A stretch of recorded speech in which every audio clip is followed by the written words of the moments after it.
ఏయ్ నువ్వు దీంతో ఈక్వల్ రా. ఇప్పుడు అర్థమైందా నీ పొజిషన్ ఏంటో? Sorry sorry. ఓ హలో కులీ, ఎక్కడికి రా పోతున్నావు? స్పెట్స్ దొబ్బేసినాడు కదా, ఇప్పుడు వెళ్ళి బీరువాలో పెట్టుకుంటాడేమో. పనికి వెళ్తున్నారా?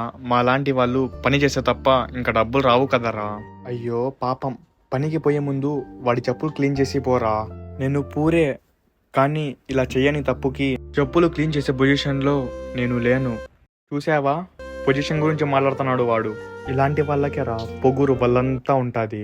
సరిగ్గా డబ్బులుండవు కానీ పౌరుషం మాత్రం ఎక్కువ. కరెక్టేరా, తినడానికి సరిగ్గా డబ్బులు లేకపోవచ్చు, కానీ మేము కూడా రెస్పెక్ట్ ఎక్స్పెక్ట్ చేస్తాము. రే నీ సుత్తి గొల ఆపి ఫస్ట్ వచ్చి వాడి చెప్పులు క్లీన్ చేసి పోరా.